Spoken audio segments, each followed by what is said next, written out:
Welcome back to the Sports Source. This segment brought to you by Blue Smoke Cigar and by English Mountain Spring Water. Blue Smoke Cigar, they're open. Now, they are also practicing social distancing measures inside their lounge area. So know that going in, everybody's 6 feet apart in there. But the humidor is open at bluesmokecigar.com as well. You can find them online. Humidor is open. English Mountain Spring Water, still open, still delivering, and if you request it, if you don't want someone coming in to your office or your home, just request that they leave the water right outside. That's what they do for me. English Mountain Spring Water, that's what we drink on set. It is very, very good water.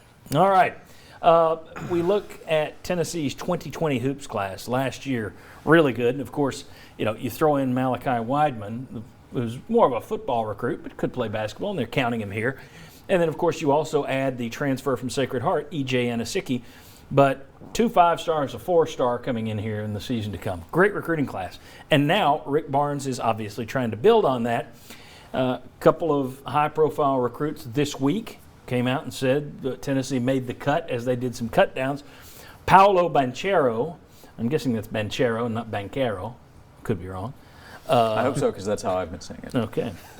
Power forward, 5-star out of the state of Washington, number 4 prospect in the country. He narrowed his list down to 6 teams: Arizona, Duke, Kentucky, Gonzaga, and Washington, both out there in Seattle, and Tennessee. So you're competing with a couple of schools right next door to him, and Kentucky and Duke and Arizona. But that's a good group to be in. And then Kennedy Chandler from Memphis, point guard, 5-star, number 15 recruit in the class from Briarcrest. He had a cut-down list to 5 teams: North Carolina, Duke, Memphis, Kentucky, Tennessee. And here's what I want to talk about. It's very quickly.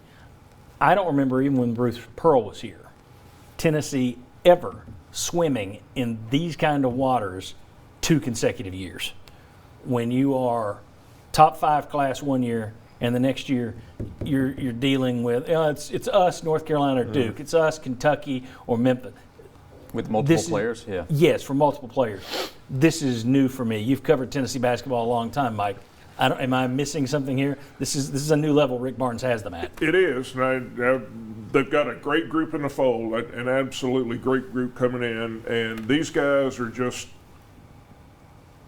It's one thing to be in the top 6, and it's another one. But still, to be in the top 5 or 6 with a guy from the state of Washington, that tells me a lot about Rick Barnes' staff and about Tennessee basketball just being relevant. I think again because of what they being number 1 2 years ago for a month. A guy in Washington noticed that. Yeah. Josh. Yeah, this is another thing that Rick Barnes brought with his history as a coach to Tennessee from Texas. When he was at Texas, if Texas were in the picture with these level players, you wouldn't have been surprised, right? They went out and signed these level players. They went to Maryland to get Kevin Durant.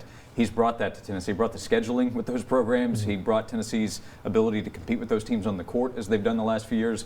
And now it kind of started with Josiah Jordan-James, because Duke was a finalist for him, and he chose Tennessee. And then the class that you just showed that they've signed.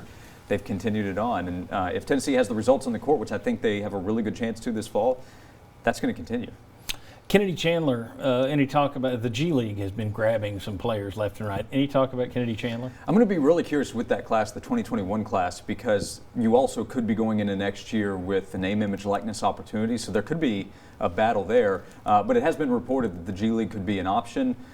If he has a chance to market himself, or maybe just decides, college is the best route for me, Tennessee's very much in the picture. I think Tennessee would rank high in that top 5. Same high school, by the way, as Amari Thomas and Jabari Small, 2 football signees at Briarcrest Christian. That helps. Very good. All right.